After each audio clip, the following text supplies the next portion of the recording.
渡劫失败后，我从9天神凤退化成了一只普通孔雀，可未婚夫嫌弃我低贱的身份，当场将新娘换成了我的一姐白薇。而这时，滚滚天雷击向我，又将我从孔雀变为了山鸡。绝望之际，是南山黑龙王墨渊拿着丰厚的聘礼，说爱慕我许久，执意求娶我为妻。我感动于他的痴情，转身嫁给了他。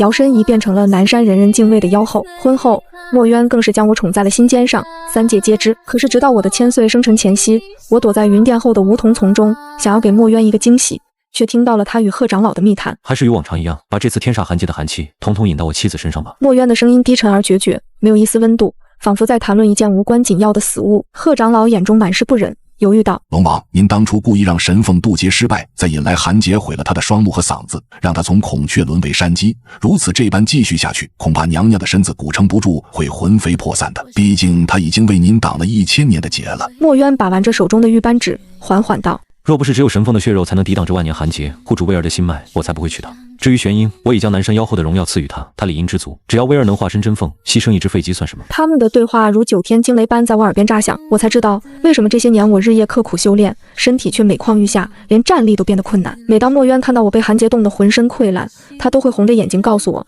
哪怕我如今是个丑陋的废人，他依然爱我。我本以为即便修炼之路无望，至少还有良人相伴，却未曾想我在云宫中受尽冷眼，这一切竟全是拜墨渊所赐。我辛苦修炼1000年，却屡屡渡劫失败，最终从神凤沦为山鸡。原来我这些年所承受的刺骨寒痛，竟全是替白薇受的。此刻南山上空风云变色，天煞寒劫即将再度降临。我慌忙想要躲避，却依然被一道极寒的冰冷精准击中。我发不出声音，剧痛让我失去了方向。在慌乱之中，我竟然不知不觉撞开了云宫深处那扇从未踏入过的藏雨阁大门。我被寒劫击得浑身是血，只好拖着沉重的双腿走进去，想找个角落为自己疗伤。然而当我踏入这间密室的那一刻，虽然我看不见，但神凤敏锐的触觉让我如坠冰窟。我本以为这里会是云宫珍藏顶级法宝的地方，却没想到这里竟然是一间女子的闺房。那闺房的布置与白薇的洞府如出一辙，就连我手指触碰到的床榻也是按照白薇的身形精心打造的暖玉床。更让我心寒的是，墙壁上挂满了轻薄如雾的纱幔，我颤抖着伸出手去触碰，那触感熟悉的让我想哭。那是流光凤羽衣，是我当年为了救墨渊，忍痛一根根拔下的七彩凤翎。墨渊曾说我的羽毛受损太重，已经销毁了。原来他并非销毁了，而是将其炼制成了羽衣，挂在这里日夜思念着白薇。我脸上挂着血泪，空洞的眼眶凝望着这间被墨渊深藏心底的密室。良久，我惨淡一笑：墨渊，从始至终，你给予我的并非美好的姻缘，而是源源不断的剔骨之痛。既然你如此狠心，我又怎能轻易屈服？咬牙处理好伤口后，我从密室走出，恰好感应到贺长老在远处渐渐消失的气息。墨渊看到我后，神色明显慌乱了一瞬，随即换上了那副深情的面孔。嫣儿，你在看什么呢？刚才又有寒劫降下，我好担心你。他挤不上前，想要抱住我摇摇欲坠的身体，我强忍着恶心与伤痛，不动声色地避开了他的怀抱，用神识传音道：我没事，渡劫被冰击一下不是很平常的事吗？墨渊认真地观察着我的神态，见我没有异样，神态逐渐镇定下来，温柔地说道：嫣儿，你总是这般倔强，我已经跟你说过了，无论你是神凤还是凡姬，我都不在乎，我只希望你能健康快乐。今天是你的千岁生辰，我会好好在家陪你。他依旧如往常般温柔体贴，可我却感觉浑身冰冷，比那天煞寒劫还要冷上3分。我麻木地任由他牵着我的手走进寝殿，悄悄给老友云海神鸟青鸾用秘术传音：听说你在天池附近建了一处可以躲避寒劫的绝佳洞府，可否借我一用？被墨渊拉进寝殿后，他并没有像往常一样急着亲近我，而是拍了拍手，命人呈上来一个精致的托盘，托盘上放着一件淡黄色的礼服，布料摸起来有些粗糙，甚至带着一股淡淡的霉味。墨渊柔声说道：嫣儿，今晚云宫要举办生辰宴，3界的妖族都会来为你庆生，这是我特意为你挑选的礼服，虽然不是什么稀罕物，但胜在素雅，很适合你现在的气质。我摸着那粗糙的布料，心中冷笑。我是神凤，即便现在落魄成了山鸡，也分辨得出好坏。这分明是下等麻雀精织的劣质雨衣，连给云宫的舞姬穿都嫌寒酸，而他竟然让我这个妖后穿着它去见3界宾客。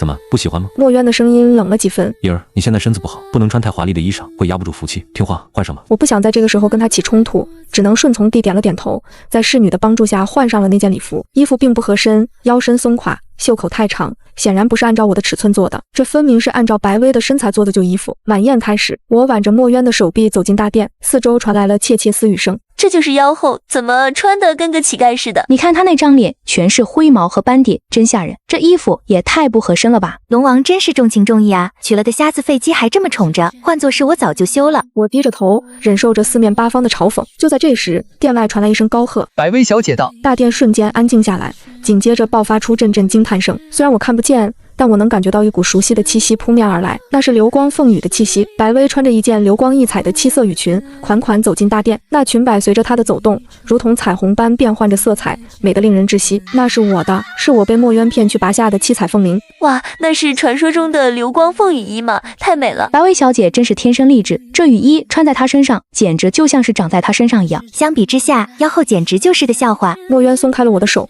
快步迎了上去，眼中满是惊艳。威尔，你来了，这身衣服真适合你。白薇娇羞一笑，挑衅地看了我一眼，柔声道：谢谢渊哥哥，这是妹妹送给我的生日礼物呢。妹妹说她现在身子不好，穿不了这么好的衣服，所以特意让给我了，对吧，妹妹？所有人的目光都集中在我身上，我浑身颤抖，指甲深深掐进掌心。我什么时候送给他了？明明是墨渊骗我说毁掉了。墨渊转过头，皱着眉看着我，语气中带着一丝责备。伊儿，既然是你送给威尔的，怎么自己也不打扮得体面一点，穿着这么寒酸？你是故意要在这种场合丢我的脸吗？我张了张嘴，却发不出声音，心中的委屈和愤怒如潮水般涌来，几乎要将我淹没。原来他不仅把我的羽毛给了白薇，还要当众羞辱我不懂事。这一刻，我终于明白，在这个云宫里，我连呼吸都是错的。我不仅是个替身，还是个可以随意践踏的笑话。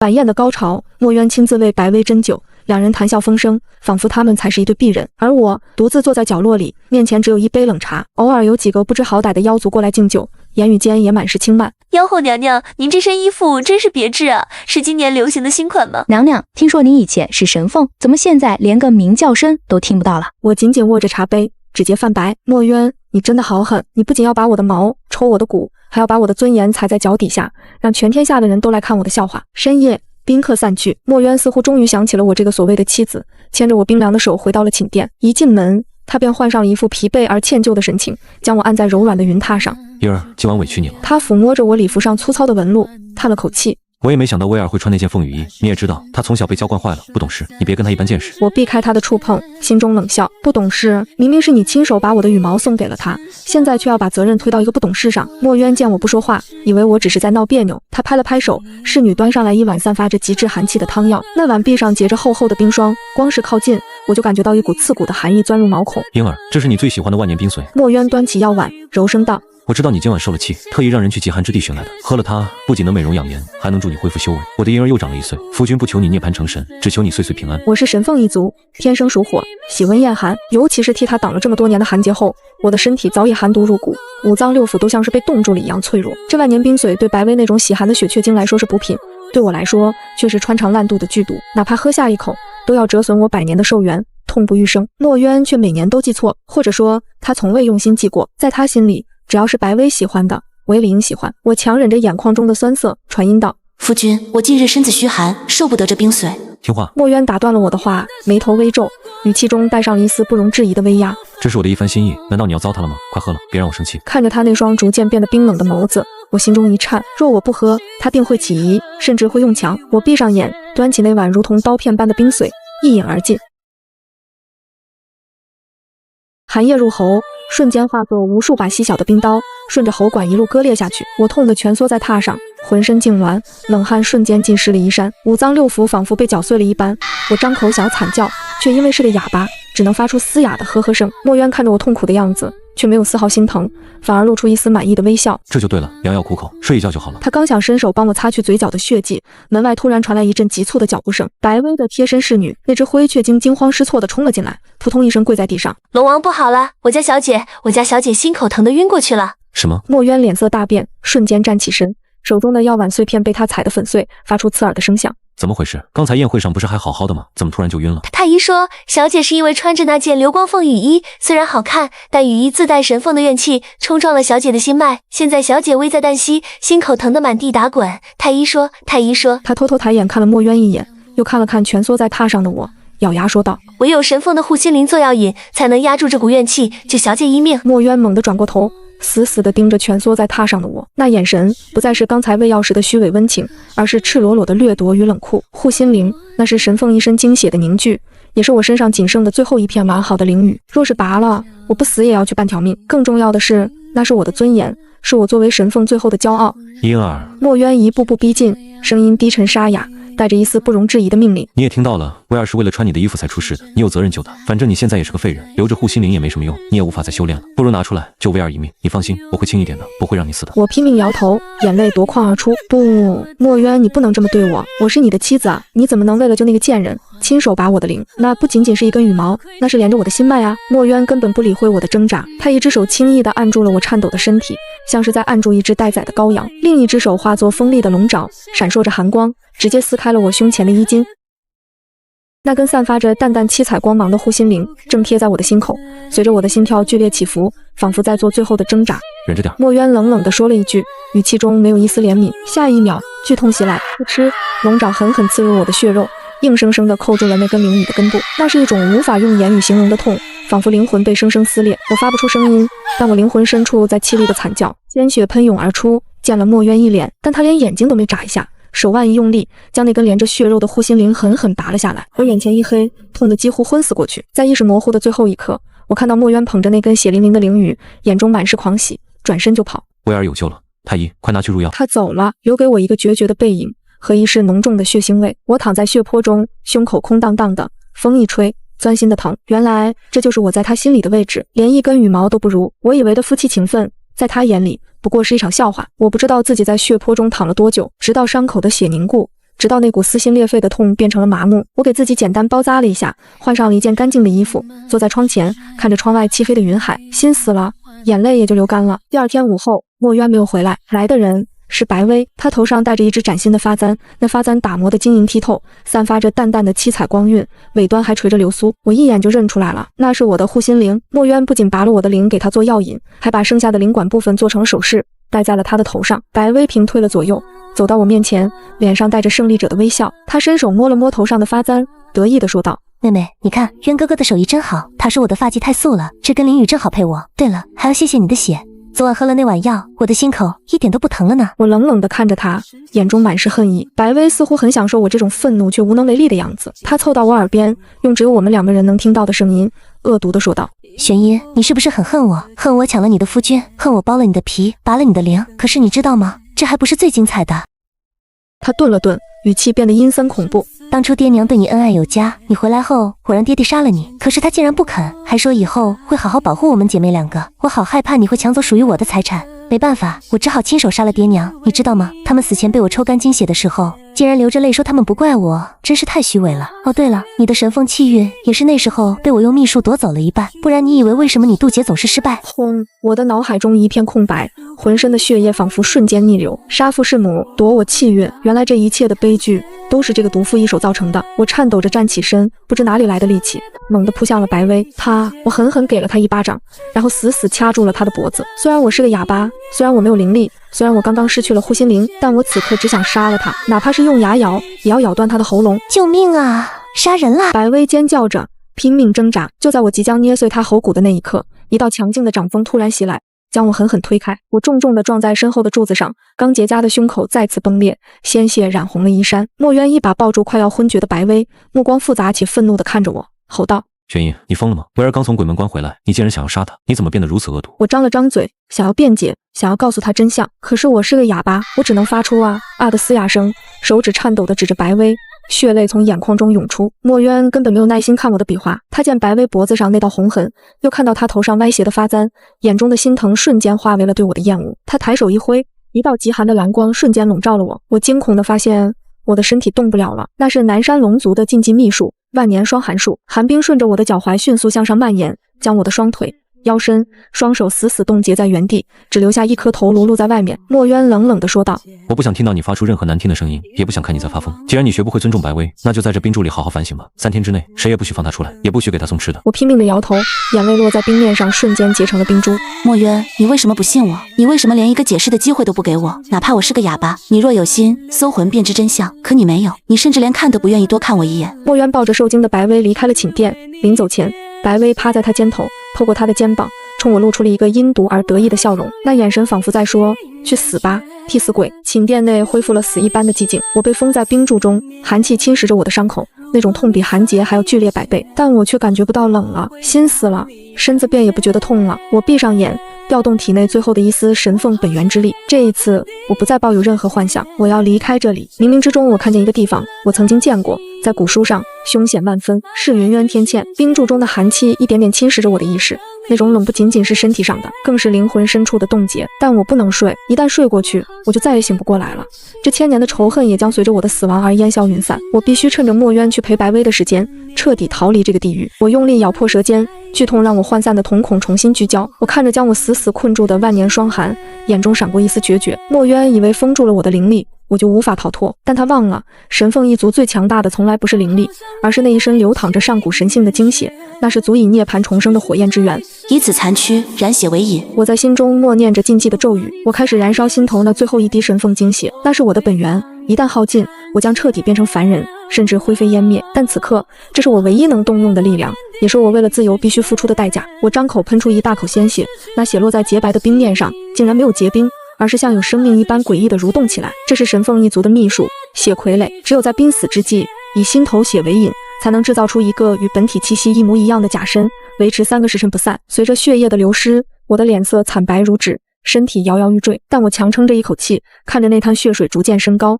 凝固，最终化作了另一个我。那个血傀儡代替我被封在冰柱中，他的眉眼、神态，甚至那绝望空洞的眼神，都与我一般无二。哪怕是墨渊亲自来查，只要不动手触碰，也绝对发现不了端倪。再见了，玄音。我对着那个替身惨淡一笑，那是对过去的告别。冰柱裂开一道缝隙，我踉跄着爬了出来，每走一步，脚下都留下一个血脚印。我走到书桌前，颤抖着手，用手指沾着伤口流出的鲜血，在一块洁白的绢布上写下了那封早已在心中酝酿千百遍的休书。墨渊，杀父弑母之仇，夺骨换命之恨，我不报此仇，誓不入轮回。你我夫妻缘尽，今日我死，便是你噩梦的开始。做完这一切，我将绢布压在砚台下，最后看了一眼这个囚禁了我1000年的牢笼，没有留恋，只有解脱。我拖着残破的身躯，避开巡逻的妖兵，一步步走向了云宫的后门。有一种奇异的力量引领着我通往南山的禁地云渊天堑。一路上，我躲在梧桐树后，看着那些曾经对我趾高气扬的妖族侍女们谈笑风生，讨论着白薇的新发簪有多漂亮。我紧紧捂着胸口的伤，心中冷笑，笑吧，很快你们就笑不出来了。终于，我站在了天堑边缘，脚下是狂暴的罡风漩涡，发出震耳欲聋的咆哮声，仿佛一张择人而噬的巨口，能吞噬世间万物。那是所有飞禽走兽的禁区，也是我唯一的生路。狂风卷起我的长发，伤口再次崩裂，鲜血滴入深渊，瞬间被云雾吞没。我闭上眼，没有一丝犹豫，纵身一跃，失重感袭来，紧接着是被罡风撕裂的剧痛，无数道锋刃割在我的皮肤上，仿佛要将我千刀万剐。然而，当那厚重的云层将我彻底吞没时，我并没有感觉到身体被撕碎，相反，一股来自血脉深处的悸动突然涌上心头，那是一种古老、温暖，仿佛母亲怀抱般的召唤。孩子，你终于回来了！一道飘渺的声音在脑海中响起，我胸口那道被拔去护心灵的伤口，竟然泛起了淡淡的金光，护住了我的心脉。意识消散前，我看到深渊底部竟然有一扇巨大的、刻满上古符文的青铜门，正缓缓向我打开。当我再次醒来时，并没有身处地狱，耳边没有罡风的怒吼，也没有寒结的冰冷，取而代之的是鸟语花香和浓郁的几乎化作雾气的灵气。我茫然地坐起身，发现自己正躺在一片柔软的灵草地上，身上的伤口竟然全部愈合了，连那被寒结毁掉的嗓子似乎也能发出声音了。这是哪里？我试探着开口，声音虽然沙哑，却是久违的人声，清脆悦耳。这里是神凤秘境万鸟的起源之地。一道苍老而慈祥的声音传来，我转头看去，只见一位白发苍苍、身穿青袍的老者正站在不远处，目光灼灼地看着我。他看到我醒来，竟然激动地扑通一声跪在地上，老泪纵横。老朽松鹤在此守候了整整3万年，终于等到了真正的神女降临。我被这一幕惊呆了，下意识地想要扶起她。老人家，你认错了吧？我只是一只被踢了骨的废鸡，连飞都不会，怎么可能是神女？老者摇摇头，神色肃穆，眼中闪烁着狂热的光芒。不，孩子，你不是废鸡，你是万年难遇的天命神女。你所经历的剔骨失明背叛，皆是你成神前的情劫与身劫。那云渊天堑的罡风名为涅槃风，只有拥有神凤血脉的人才能毫发无伤地通过，并开启这扇青铜门。若是旁人，哪怕是龙王跳下来，也只会化为齑粉。我愣住了，呆呆地看着自己的双手。原来我受的苦并非毫无意义，一股难以言喻的酸楚涌上心头，我忍不住放声大哭，哭我这1000年的委屈，哭我死去的父母，也哭着迟来的真相。孩子，别哭。老者站起身，指着远处一座巍峨的神殿，那里散发着令我灵魂战栗的神威。那里有上古神术，有能让你脱胎换骨的灵药。只要你潜心修炼，待你出关之日，便是3界臣服之时。我擦干眼泪，握紧了拳头，眼中燃起熊熊烈火。好，我修。为了报仇，为了夺回属于我的一切，别说是10年，就是100年我也愿意。与此同时，南山云宫3个时辰已过，冰柱中的血傀儡终于耗尽了灵力，化作一滩血水消散。墨渊刚从白薇那里回来，手里还端着一碗刚熬好的补汤。他想着，把我关了这么久，我也该服软了，这碗汤就算是他给的台阶。然而推开门的那一刻，他只看到了一地的血水和那封压在砚台下的绝笔信。墨渊手中的汤碗落地，摔得粉碎。他颤抖着拿起绢布，看着上面字字泣血的控诉，整个人如同被雷劈中。跳天堑，他跳天堑了？不可能，他那么怕疼，怎么敢去跳天堑？墨渊疯了一样冲向云渊天堑，连鞋子跑掉了都不知道。此时的天堑罡风已经平息，只剩下死寂的云海。他在崖边发疯的寻找，最后在峭壁的枯枝上找到了一截被风暴卷上来的断骨，那是充满裂痕、焦黑的一小截，上面残留着浓郁的神凤气息，还有被寒结侵蚀的痕迹。阿音，墨渊捧着那截断骨，跪在深渊边，发出了撕心裂肺的哀嚎，那声音凄厉的让整个南山都为之震颤。直到这一刻，看着那冰冷的断骨，他才终于明白，那个无论怎么被伤害都默默忍受的玄音，真的不要他了。可是，一切都太晚了，他亲手逼死了最爱他的人。秘境之中，无岁月流逝，却有蚀骨之痛与无尽的试炼。守护长老告诉我，要想重塑神女金身，必须先剔除体内残留的凡胎浊气和那1000年来积累的寒毒。那过程比墨渊把我的灵还要痛上1000倍。第1年，我泡在翻滚的岩浆火池中，看着自己那层布满灰斑的鸡皮一点点脱落，露出下面新生的如婴儿般娇嫩的肌肤。第3年，我的双目复明，嗓音恢复了如天籁般的凤鸣。我开始修习上古神术御天诀，我日夜不休的修炼，指尖磨出了血，灵力枯竭了又再生。然而真正的考验在第7年降临。那一日，我在秘境深处的藏神谷修炼，试图突破凤凰诀的第6层。强大的灵力波动惊动了沉睡在谷底的庞然大物，一声刺破苍穹的啼鸣声响起，整个秘境都在颤抖。黑色的云雾沸腾，一头体型如山岳般巨大的遮天魔鹏破云而出，它通体漆黑，羽翼展开足有千里之遥，双眼如2轮血红的烈日，散发着暴力的上古凶威。这是传说中的上古凶兽明夜，曾是初代凤凰的坐骑，因生性残暴被封印于此。哪里来的蝼蚁，竟敢打扰本座沉睡？魔鹏口吐人言，张开巨喙，一股足以吞噬天地的吸力传来。守护长老大惊失色，殿下快跑，这是明夜，以您现在的修为还无法驾驭它。我站在风暴中心，衣袂翻飞，眼中却没有丝毫恐惧。跑，我死过一次的人，还怕什么？若连一头扁毛畜生都收服不了，我谈何复仇？谈何统御3界？孽畜，休得放肆！我厉喝一声，不退反进。我双手结印，调动体内刚刚凝聚的神凤之力，御天诀震，一道金色的光柱从我掌心射出，狠狠撞击在魔鹏的头颅上。魔鹏被打得偏过头去，却更加激怒了他。找死！他猛地扇动巨翼，掀起万丈罡风，带着毁天灭地的力量向我拍来。我身形如电，在罡风中穿梭。我没有选择硬碰硬，而是祭出了神凤一族最强的武器凤鸣。我闭上眼，启程轻笑，那是失传已久的凤凰安魂曲。空灵神圣的笑声穿透了狂暴的罡风，直击魔鹏的灵魂深处，每一个音符都化作金色的火焰符文，如同锁链一般缠绕在魔鹏身上。这声音，不要唱了！魔鹏痛苦地翻滚着，他引以为傲的力量在凤鸣中迅速消散，暴力的血眸逐渐变得清明。这声音中蕴含着来自血脉的绝对压制，那是刻在他灵魂深处的对凤凰的臣服。臣服或者死。我睁开眼，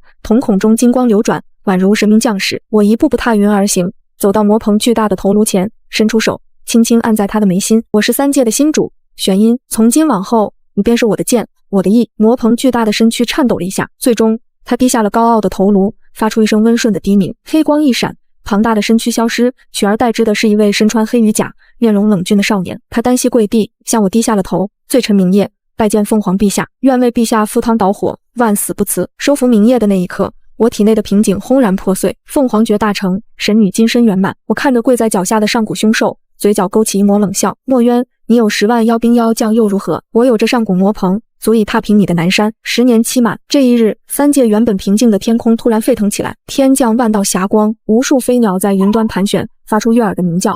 这是传说中的万鸟朝凤之象。南山之中，所有的妖族都感觉到了一股来自血脉深处的战力，那是神女出世的威压。云渊天堑底部，那扇尘封了万年的青铜门轰然开启，一道耀眼的金光冲天而起，直插云霄。我身着七彩神女羽衣，手持凤凰权杖，脚踏黑龙，从金光中缓步走出。守护长老跪在地上，老泪纵横，恭送神女殿下，愿殿下重整3界，责备苍生。出世后的第一战，我选择了东岭，因为东岭鹰王敖广是墨渊的死党，也是3界中最嚣张跋扈的一个。听闻有神女降世，敖广非但没有臣服，反而集结了100万秦军，开启了东岭的护族大阵——万鹰锁空阵。他站在阵眼中心，手持金刚爪，狂妄的大笑：“哪里来的妖女，敢冒充凤凰？本王今日就要是神，看看你的血是不是金色的！”100万猛禽齐声呐喊，杀气冲天，整个东岭的天空都被染成了黑色。无数条巨鹰虚影在阵法中咆哮，仿佛要撕碎一切入侵者。我站在云端，俯视着底下的蝼蚁。明夜化作人形站在我身后，眼中满是不屑：“陛下，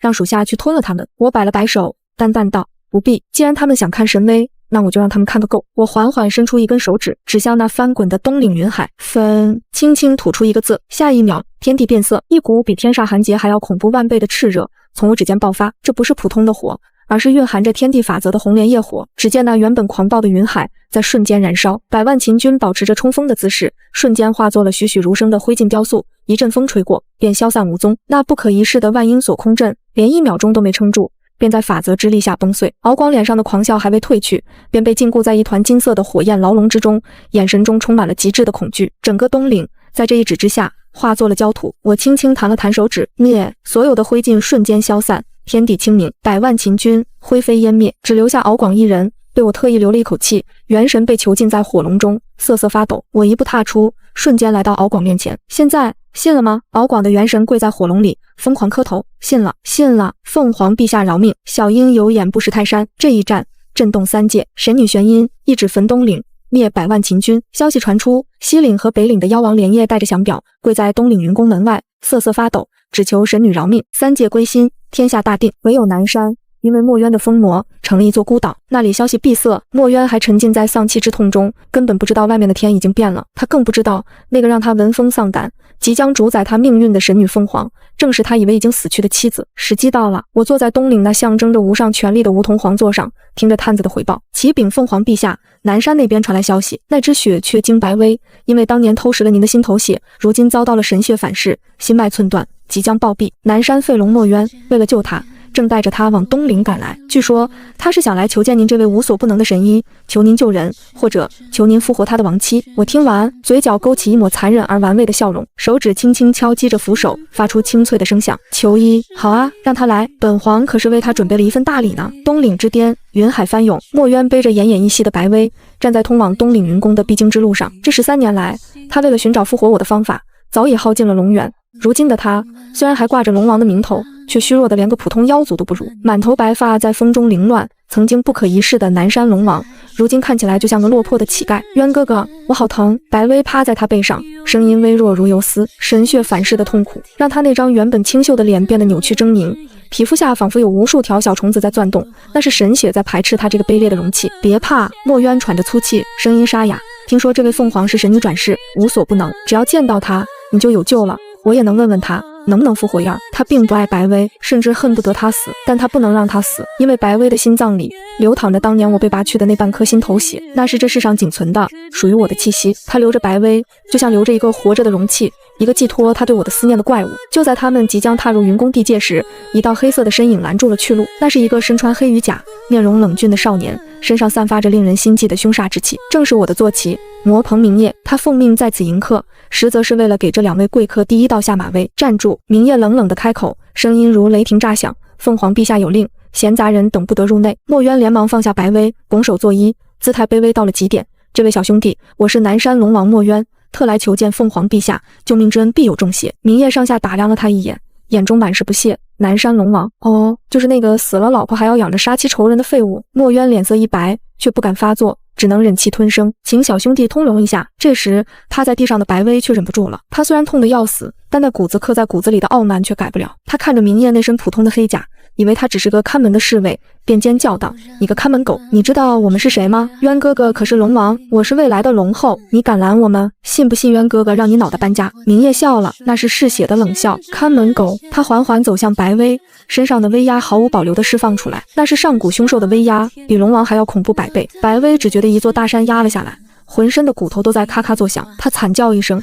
整个人被压得趴在地上，像只死蛤蟆。更丢人的是，在这股恐怖的威压下，他竟然失禁了，一股腥臭的液体流了出来，染湿了他的裙摆。你身上有股令人作呕的腥味。明夜捂着鼻子，嫌恶地说道：“偷来的血终究是臭的。渊哥哥，救我！白薇哭得涕泗横流，哪里还有半点嚣张的样子。墨渊看着这一幕，心中虽然也觉得白薇丢人，但毕竟还要靠她活着。他咬了咬牙，扑通一声跪在明夜面前，神受大人息怒，内子不懂事，冲撞了大人，求大人高抬贵手。说着，他按着白薇的头，狠狠地磕在地上，快给大人道歉。白薇被按得满嘴是泥，哭着喊道：“对不起，我不该骂您，我是狗，我是狗。”明夜这才收回威压，冷哼一声：“若不是陛下留着你们还有用，我现在就吞了你们，滚进去吧！”墨渊如蒙大赦，背起一身屎尿臭味的白薇，狼狈不堪地向云宫爬去。这一巴掌打掉了他们最后的尊严。过了明夜这一关，并不代表就能见到我。云宫大门前，一位身穿金甲的贺江早已等候多时。凤凰陛下有令，凡求医者，须过3道试炼，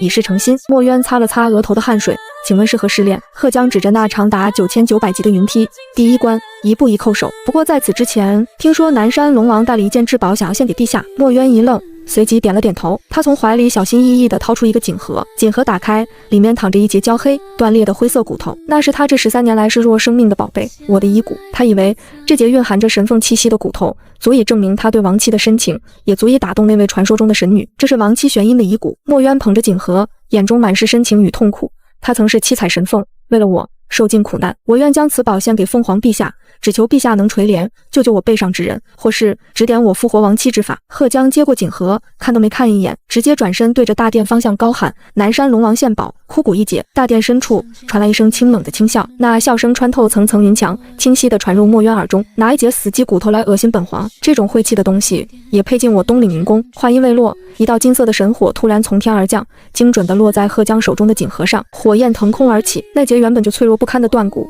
在神火的焚烧下，瞬间化作了飞灰。不！墨渊发出一声撕心裂肺的惨叫，那是他唯一的念想，是他活下去的唯一动力。他疯了一样冲过去，不顾神火的灼烧，直接将双手伸进火里，想要抢救那截骨头。阿音，我的阿音，别烧他！求求你们别烧他！他的双手被烧得皮开肉绽，发出滋滋的焦糊味，但他仿佛感觉不到痛。他像个孩子一样跪在火堆旁，拼命地用手去抓那些飘散的灰烬，眼泪大颗大颗地往下掉。没了，全没了！阿音，我对不起你，我连你的骨头都护不住。他哭得肝肠寸断，闻者伤心，听者落泪。然而大殿内的我看着水晶中这一幕，脸上却没有一丝动容，只有无尽的快意。墨渊，这就受不了了！你当初把我的心践踏在脚下的时候，可曾想过我有多痛？你拿着一截假骨头演了13年的深情，如今我亲手烧了它，就是要告诉你，你的深情在我眼里一文不值。哭够了吗？贺江冷冷地看着他，哭够了就开始试炼吧。第一关，一步一叩首，若是做不到就滚回去。墨渊颤抖着从地上爬起来，看着那一地的灰烬，眼中最后的一丝光亮也熄灭了。他像个行尸走肉一般背起白薇，重重地跪了下去，额头磕在坚硬的白玉台阶上，鲜血瞬间染红了地面。南山罪人墨渊领罚，一步一叩首，血染长街。而这仅仅是开始，通天街上血迹斑斑。墨渊背着白薇，一步一叩首，从日出到日落，再到星辰漫天。他的膝盖早已磨烂，露出了森森白骨，他的额头血肉模糊，鲜血顺着脸颊流进眼睛里，视线一片血红。但他没有停，每磕一下，他嘴里都在念叨着那个名字，嘤儿嘤儿，仿佛只要磕得够响，那个死去的人就能听见他的忏悔。趴在他背上的白薇虽然不用受皮肉之苦，但看着墨渊这副样子，心中也升起了一股莫名的恐惧。他从未见过墨渊如此卑微，曾经那个不可一世的南山龙王，为了一个死人竟然能做到这一步。渊哥哥，休息一下吧，他小声说道。闭嘴！墨渊的声音沙哑得像吞了炭。若是见不到凤凰，你就等死吧。终于他爬完了9900级台阶，来到了云宫大门前。贺江再次拦住他，冷冷地看着他那双已经变形的手。第二关，自断一指，以痛赎罪。墨渊惨笑一声，没有丝毫犹豫。他抽出腰间的匕首，寒光一闪，左手小指被其根切断，鲜血喷涌而出，溅在了白玉地板上，触目惊心。他连哼都没哼一声，只是颤抖着将那截断指呈上。够了吗？贺将看着他那副人不人鬼不鬼的样子，眼中闪过一丝不忍，但还是按照凤凰的旨意继续说道。第三关，献出龙珠。此言一出，墨渊身后的白薇吓得尖叫起来。不要，渊哥哥，没了龙珠你会变成凡人的，你会死的。那我怎么办？龙珠是龙族的本源，一旦失去，不仅修为尽失，还会迅速衰老，沦为废人。墨渊却像是听到了什么解脱的话语，他转头看了白薇一眼，眼中没有爱意，只有无尽的疲惫和厌恶。若不是为了留着婴儿的那点血脉，你以为我会救你？说完，他张开嘴，运用最后一点灵力，逼出了那颗已经暗淡无光的本命龙珠。那颗龙珠悬浮在空中，散发着微弱的蓝光，上面布满了裂痕，那是这13年来思念成疾留下的伤痕。拿去吧。墨渊闭上眼，任由龙珠飞向河江，只要能让我见他一面，只要能救活婴儿，这条命拿去又何妨？随着龙珠离体，墨渊原本乌黑的眉毛瞬间变白，脸上的皮肤也迅速松弛，整个人仿佛苍老了10岁，但他依然挺直了脊梁，跪在殿门前，等待着最后的审判。3道试炼通过，云宫大门轰然开启，墨渊拖着残躯，背着白薇，一步步走进了那座金碧辉煌的大殿。大殿之上，层层珠帘低垂，掩映着那个高高在上的身影。那是3界的至尊，是万族敬仰的神女。墨渊跪在大殿中央，不敢抬头，声音颤抖：“罪人墨渊，拜见凤凰陛下，求陛下施展神通，救救我背上之人，顺便求陛下指点迷津，如何才能复活我的亡妻？”珠帘后传来一声轻笑，那笑声清冷熟悉，带着一丝让他灵魂战栗的慵懒。复活亡妻，墨渊，你既然这么想见他，为何不抬起头来看看？墨渊浑身一僵，这个声音哪怕过了13年，哪怕成了神，他也绝不会听错，那是他午夜梦回哭喊了1000万遍的声音。他猛地抬头，死死盯着那晃动的珠帘，一只纤细白皙的手缓缓挑开珠帘。我身着7彩神女黄袍，头戴梧桐皇冠，从高台上缓步走下。我的容颜绝世，神光流转，比13年前那个瞎眼哑巴的山鸡美了何止1000万倍，但那眉眼间的冷漠却如出一辙。墨渊眼眶瞬间红了，泪水混合着血水夺眶而出。他甚至忘记了身上的剧痛，连滚带爬的向前挪了几步，伸出血肉模糊的手想要去触碰我的裙摆。真的是你没死，太好了，真的太好了！我就知道上天不会这么残忍。然而他的手还未触碰到那流光的凤羽，便被一道无形的火墙狠狠弹开。我居高临下的看着他，眼中没有一丝波澜，仿佛在看一只蝼蚁。南山龙王，请自重，本皇名惠玄音，乃神女转世。你的婴儿不是早就被你逼得跳了天堑，尸骨无存了吗？一旁的白薇此时也看清了我的脸，她吓得魂飞魄散，原本就因反噬而痛苦的脸更加扭曲。不可能，你是鬼，你明明是一只瞎了眼的废鸡，你怎么可能变成凤凰？这是幻术！渊哥哥，快杀了这个妖孽，他是来索命的！我目光一转，落在了白薇身上，那一瞬间，眼中的杀意如实质般涌出，整个大殿的温度瞬间降至冰点。白薇，好久不见，听说你快死了，也是，偷来的血终究是要还的。13年前，你抽我精血，夺我气运，害我父母，这笔账今天该算了。白薇吓得拼命往墨渊身后缩，渊哥哥救我，他要杀我！墨渊却像是没听见一样，只是痴痴地看着我，眼中满是悔恨。我冷笑一声，并没有急着动手杀人，缓缓抬起手，掌心对准了白薇。既然你要死，那我就让你死个明白。气运回溯术，玻璃。随着我的一声厉喝，一道金光笼罩了白薇，白薇发出了凄厉的惨叫，仿佛灵魂被生生抽离。只见他体内那半颗原本属于神凤的心脏，化作一道红光飞出，落入了我手中。紧接着，那些年他从我身上夺走的气运，也化作点点星光，回归了本体。失去了一切加持的白薇，在众目睽睽之下发生了恐怖的变化。她那原本娇嫩的皮肤迅速干瘪起皱，满头青丝瞬间脱落，变成了稀疏的白发。短短几息之间，她从一个妙龄少女变成了一个满脸老人斑、牙齿掉光、佝偻着背的老太婆。这就是她原本的样子，一只低贱的、靠着偷窃气运苟活的雪雀精。若无神凤之血，她早就该老死了。我的脸！白薇摸着自己干枯如树皮的脸，发出了绝望的嘶吼。墨渊看着这一幕，眼中没有一丝怜悯，只有深深的厌恶。原来他护在手心里这么多年的美人，剥去画皮后，竟是这般丑陋不堪的怪物。怎么样，墨渊？我把玩着手中回归的气运，嘴角勾起一抹残忍的笑意。这就是你为了他，不惜把我凌辱，毁我容貌也要救的人。现在看来，你们还真是般配啊！白薇看着自己干枯如树皮的手，发出了绝望的尖叫。她试图抓住墨渊的衣角求救，却被墨渊像躲避瘟疫一样避开了。渊哥哥，救我！我是薇儿啊！他声音嘶哑难听，如同破风箱。墨渊冷冷地看着他，眼中只有厌恶。别叫我，看着你这副样子，我只觉得恶心。我看着这一幕，眼中闪过一丝快意。好了，闹剧该结束了。缓缓抬起手，掌心凝聚起一道毁天灭地的金色神火。白薇，杀父弑母，夺我气运，害我致残。今日本皇便要将你抽筋扒皮，祭奠我父母在天之灵。话音未落，我手掌一翻，一道足以撕裂虚空的火刃，带着刺耳的破空声，直逼白薇的眉心。这一击若是中了，白薇必将神魂俱灭，连渣都不剩。白薇吓得肝胆俱裂，根本无处可逃，只能发出绝望的尖叫。然而，就在那致命的火刃即将刺入白薇眉心的瞬间，一声震耳欲聋的金铁交鸣之声响彻大殿，所有人都惊呆了。只见白薇那干瘪的胸口处突然爆发出一团刺眼的黑光，那黑光瞬间形成了一个坚不可摧的护盾，竟然硬生生地挡住了凤凰的必杀一击。白薇毫发无伤地跌坐在地，惊魂未定地摸着自己的胸口，那里悬浮着一片巴掌大小、通体漆黑、散发着古老龙威的鳞片，那是龙族身上最坚硬、最珍贵，也是唯一的呼吸逆鳞。大殿内一片死寂，我看着那片熟悉的逆鳞，瞳孔猛地收缩，随即发出了一声极尽讽刺的大笑，笑声悲凉，回荡在整个东岭。墨渊也愣住了，他呆呆地看着那片逆鳞，脸色瞬间变得惨白如纸。他想起来了，那是1000年前，他刚登基时，为了向白薇展示姐弟情深，为了那个可笑的承诺，亲手从自己心口拔下来，送给他的护身符。他曾信誓旦旦地说：“薇儿，这是我的逆鳞，见鳞如见我，这世上无人能伤你分毫，哪怕是我自己，也破不开这逆鳞的防御。”如今，他口口声声说爱我，说要任由我处置白薇，可是当我真的动手时，却是他自己的逆鳞替仇人挡下了这致命一击，是他自己亲手把刀递给了仇人，又亲手给仇人穿上了最强的铠甲。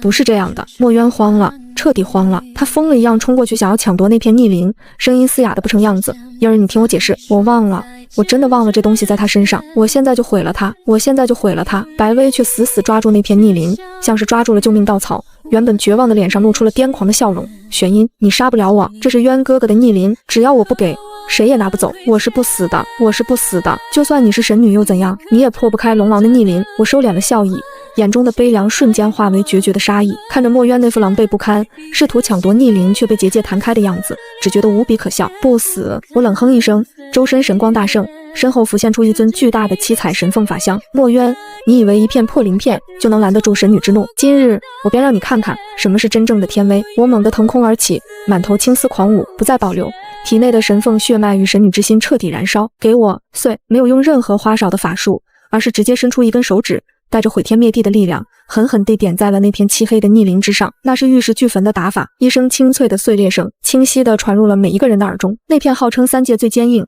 连神兵利器都无法留下痕迹的黑龙逆鳞，在神女的含恨医指下，如玻璃般寸寸皲裂，最终化为齑粉。与此同时，墨渊猛地喷出一大口心头血，整个人萎靡倒地。逆鳞与本体相连，逆鳞碎，龙王残，但他根本顾不上自己的伤势，只是瞪大了眼睛，看着那漫天飘散的黑色粉末，眼中满是绝望。失去了逆鳞庇护的白薇，笑容凝固在脸上，变成了极致的惊恐。下一秒，我的手毫无阻碍地穿透了他的胸膛，一颗鲜活跳动的心脏被我硬生生地掏了出来。那颗心脏上还缠绕着一丝淡淡的七彩血线，那是当年我被骗走的半颗心头血。这颗心本来就是我的。我面无表情地看着白薇，眼神冰冷。既然你这么喜欢偷别人的东西，那我就让你尝尝失去一切的滋味。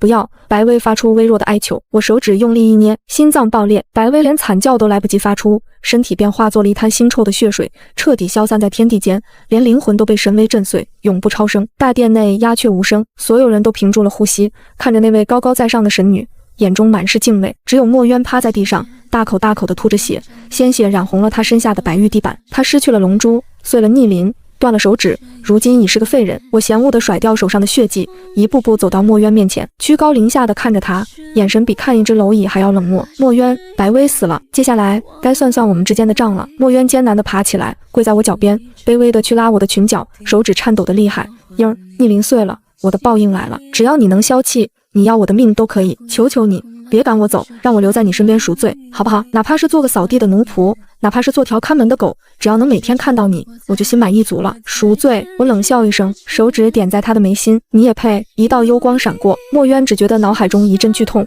紧接着无数原本属于白薇的记忆碎片涌入他的脑海。那是搜魂术，他看到了白薇是如何在他背后嘲笑他是傻子，看到了白薇是如何亲手杀害了我的父母，还嫁祸给山匪，看到了那1000年来我在冰狱中是如何一次次被冻得皮开肉绽，却还要看着他和白薇恩爱，看到了他在拔去我护心灵的那一晚，我躺在血泊中绝望的眼神。所有的真相如同一把把利刃，将墨渊的心凌迟了千百遍。墨渊抱着头在地上疯狂打滚，发出了绝望的哀嚎。原来他才是那个最大的刽子手，是他亲手把最爱的人推向了地狱，是他亲手把杀父仇人捧在手心护了1000年。错的离谱，错的无可救药，杀了我，嘤儿，求你杀了我！墨渊痛哭流涕，一心求死，活着对他来说已经是最大的酷刑。我收回手，淡淡道：杀了你，那太便宜你了，我要你活着，带着这份记忆，带着这无尽的悔恨，长长久久的活下去。我要你亲眼看着，没有你我会过得有多好。说完，我抬手一挥，一股吸力传来，墨渊体内最后一丝属于神凤赠予的龙珠之力被生生抽离。墨渊瞬间变得苍老无比，满头黑发刹那间变得雪白，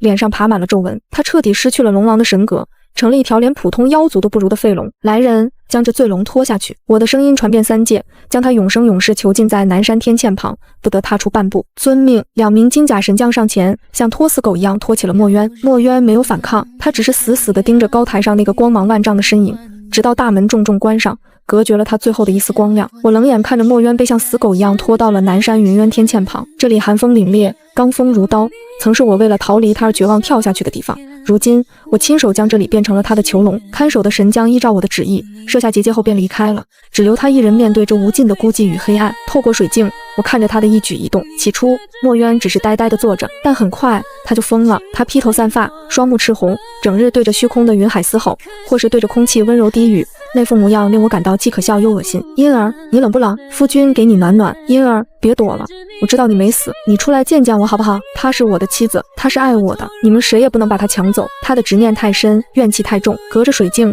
我都能感受到那股浓稠的化不开的悔恨与不甘，竟慢慢渗透进了天堑深处的封印之地。呼！一阵阴冷的黑风从深渊底部卷起，伴随着令人牙酸的低语声，在墨渊耳边回荡。你想回到过去吗？我看到墨渊浑身一震，猛地抬起头，死死盯着那团从地底钻出的黑雾。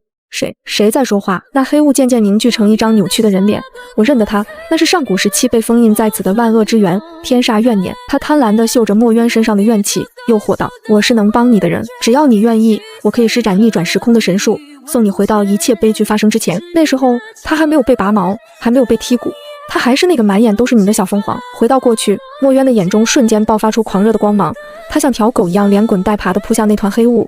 真的吗？真的能回去吗？我要回去，我要回去补偿他，我绝不会再让白薇那个贱人碰他一根手指头。黑雾发出了桀桀的怪笑，当然可以，不过逆转时空需要庞大的力量，你现在是个废人，怎么承受得住？除非你与我签订共生血契，将你的身体献给我一半，我们合二为一，我助你恢复力量，你助我重见天日，我愿意，只要能救婴儿，把命给你都行。墨渊早已失去了理智，毫不犹豫地答应了。好，成交。我看着黑雾瞬间扑向墨渊，钻入他的七窍，撕心裂肺的惨叫声响彻天堑。墨渊原本苍老的身体开始剧烈抽搐，松弛的皮肤重新变得紧致，雪白的头发瞬间转黑，甚至比以前更加漆黑如墨。一声震耳欲聋的龙吟响起，却不再是纯正的龙吟，而是夹杂着无尽暴力的魔笑。墨渊的身躯瞬间膨胀，化作了一条长达1000丈的黑龙。只是这一次，他的龙鳞上爬满了诡异的血色魔纹，原本金色的龙瞳彻底变成了幽绿色的树瞳。虽然堕落成魔，但他体内那股属于上古龙族的强横血脉，在魔气的催化下，反而爆发出了比全盛时期更恐怖的力量。力量，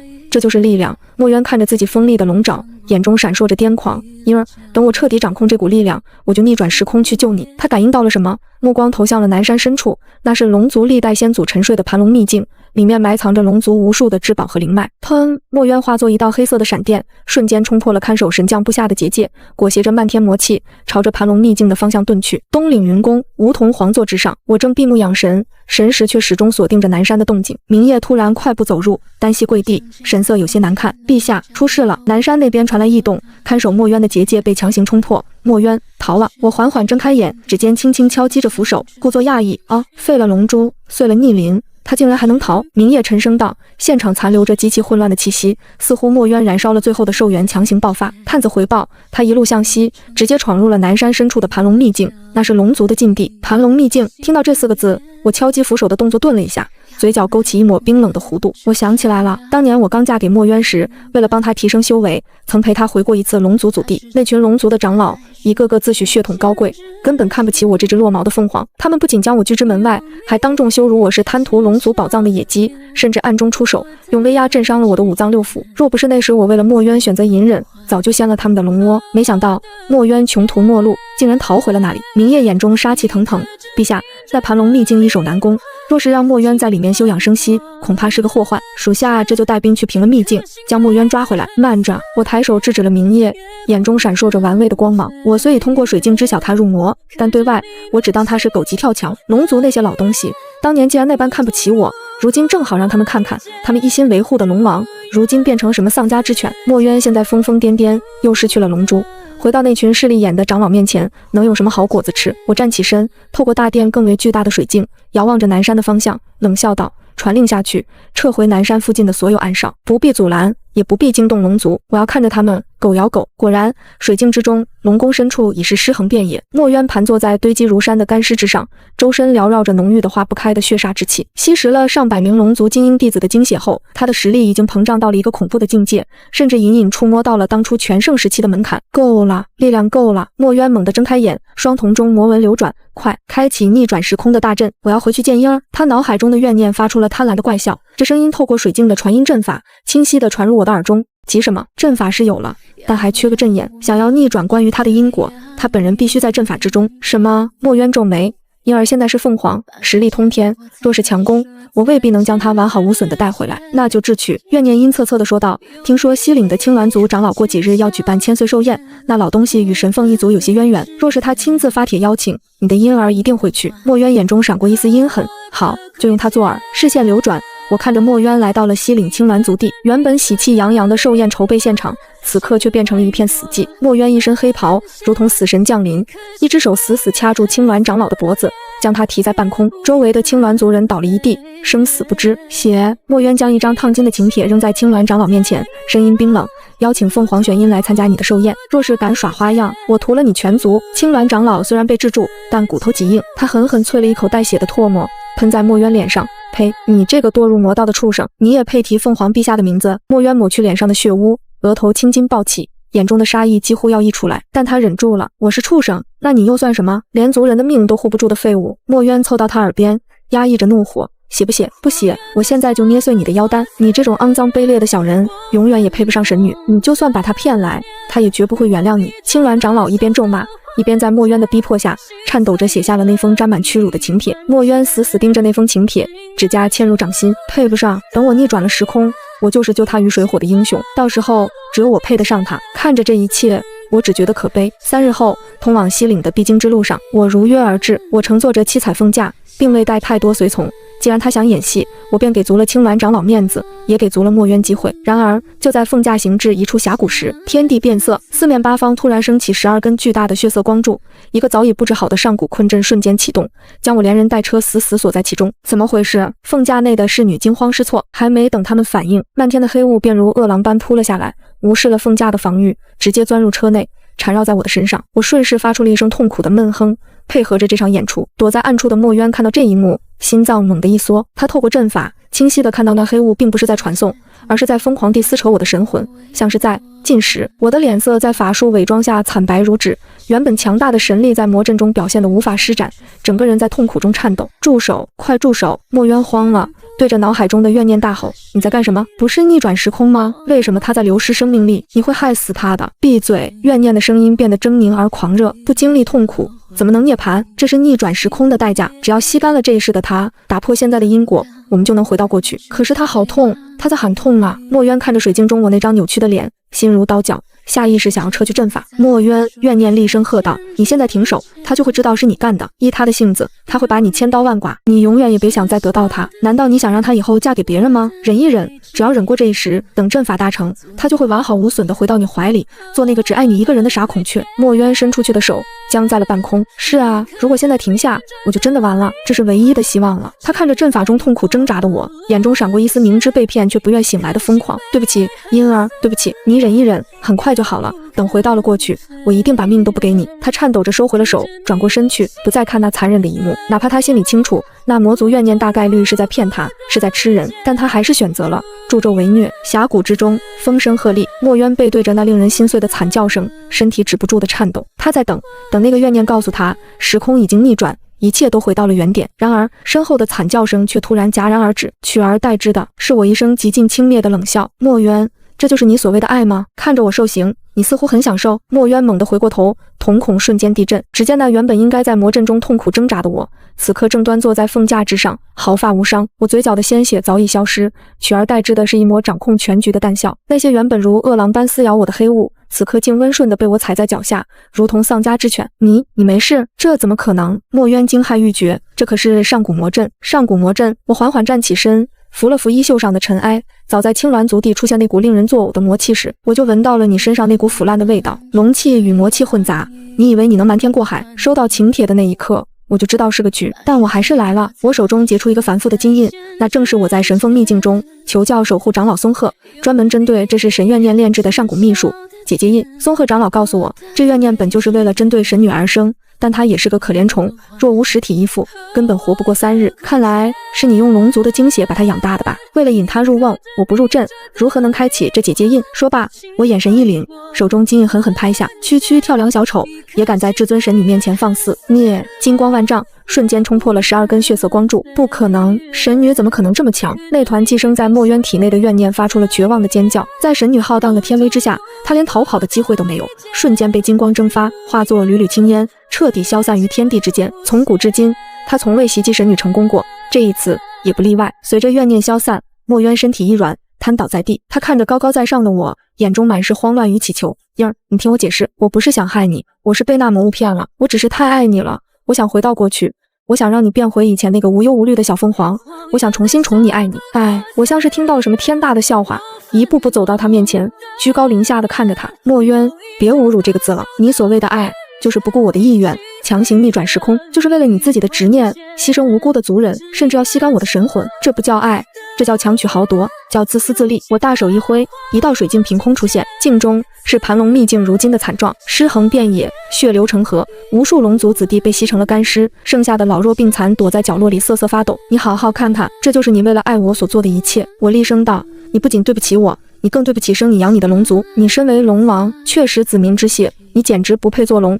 不是的，我是为了救你。墨渊还在狡辩。够了，我眼中最后一丝怜悯消失。既不配做龙，那便剔除龙骨，剥夺龙脊吧。我伸出手，五指成爪，直接扣住了墨渊的天灵盖，比之前任何一次都要凄厉100倍的惨叫声响起。我硬生生地将墨渊体内那股已经被魔气污染的龙族血脉一丝丝抽离出来，筋脉寸断，骨血剥离，这种痛苦犹如凌迟。就在这时，天边飞来数十道身影，那是龙族仅存的几位长老，带着幸存的族人赶到了。他们看着地上那团烂肉般的墨渊，眼中没有丝毫敬畏，只有滔天的恨意。为首的长老跪在我面前，重重磕头：凤凰陛下，此孽障罪恶滔天，若是直接杀了他，太便宜他了，恳请陛下将他交还龙族。我族有去龙诀大阵，需历经500年，每日受天雷轰顶，寒冰刺骨，烈火焚心之刑，方能彻底洗去龙气，化为凡尘。我们要让所有的子民，让后世所有的龙君都看着，这就是背叛族人，堕入魔道的下场。我看着那些恨不得食其肉的龙族子民，淡淡地点了点头，准。后来龙族的刑罚台上多了一个疯子，他被锁链穿透了琵琶骨，日夜遭受着非人的酷刑。天雷劈下时，他皮开肉绽；寒冰冻结时，他浑身僵硬；烈火焚烧时，他滋滋作响，但他似乎感觉不到痛，他只是痴痴地望着东岭的方向，嘴里不停地念叨着：我是龙族君主，我是南山的王，神女是我的妻子，她最爱我了，子民们都爱戴我，我是个好王。燕儿，你什么时候来接我回家啊？我把衣服洗干净了。路过的龙族孩童会捡起石头砸他，唾弃他，他却只会傻笑，把那些石头当成是妻子送的礼物，紧紧抱在怀里。500年的刑罚，他终究没能熬过去。仅仅过了100年，在一个风雪交加的夜晚，墨渊死了。他死的时候，身体蜷缩成一团，怀里还抱着一块冰冷的石头，嘴角挂着一抹诡异而幸福的微笑，仿佛在梦里，他真的回到了过去，回到了那个他还是意气风发的龙王，而那只骄傲的小孔雀正满眼爱意地依偎在他怀里，黄粱一梦。墨渊死的那一年，南山的雪下得特别大，但我并没有去在意那个疯子的死讯，因为我正在做一件更为重要的事情。3界众生只知道我那一战诛灭了魔邪，却不知道当初我主动踏入那12都天魔煞大阵，除了诱敌，更藏着一份私心。那怨念魔物虽然可恨，但它吸食了太多龙族子民的精血，那些精血被封锁在魔气之中，尚未完全消散。我入阵之时，便利用神凤本源之火，将那些被污染的精血一点点提炼净化，悄悄藏于袖中乾坤。东岭云宫涅槃池畔，我取出那团纯净的血色光团，按照松鹤长老传授的上古古法回春造化术，将其缓缓注入池中那些早已准备好的灵偶玉身之中，以无神血为引，唤尔等魂归。随着我一声轻喝，七彩神光笼罩了整个大殿，奇迹发生了，那些灵偶渐渐生出了血肉，化作了一个个鲜活的孩童模样。他们睁开眼，有些迷茫地看着四周，随后发出了清脆的啼哭声。活了，真的活了！守在殿外的龙族长老们冲了进来，看着那些失而复得的孩子，其中甚至有大长老那个极品水灵根的小孙子，一个个老泪纵横，扑通一声跪在地上。凤凰陛下，您是龙族的再生父母啊！我龙族上下愿世世代代奉陛下为主，永不背叛。陛下之令即是天条。那一刻，龙族彻底归心，他们不再是因为畏惧我的武力而臣服，而是发自灵魂深处的崇拜与信仰。南山的每一座龙庙里都撤去了龙神的牌位，换上了我的神凤金身。岁月流转，3界在我的治理下再无战乱，海清河晏。这些年，无数3界的青年才俊、妖王仙尊踏破了东岭的门槛，想要向我求亲，许我后位，许我一生一世一双人，但我统统回绝了。经历过墨渊那般虚伪的深情，我早已看透了情爱二字，与其将命运寄托在他人身上，不如自己做这天地的主宰。我没有再婚，但这云宫之中却从未冷清过。我收养了很多女孩，她们有的是被负心汉欺骗差点跳崖的凡人女子，有的是被家族当作联姻工具牺牲的小妖，还有的是像当年的我一样，因为心善而被恶人剥皮拆骨的可怜人。我将她们带回云宫，做他们的母亲，做他们的师傅。我教他们修炼，教他们读书，更教他们一个道理：女子的价值从来不在于嫁个好夫君，而在于手中的剑和心中的道。如今的东岭，随处可见穿着七彩羽衣的少女们御剑飞行，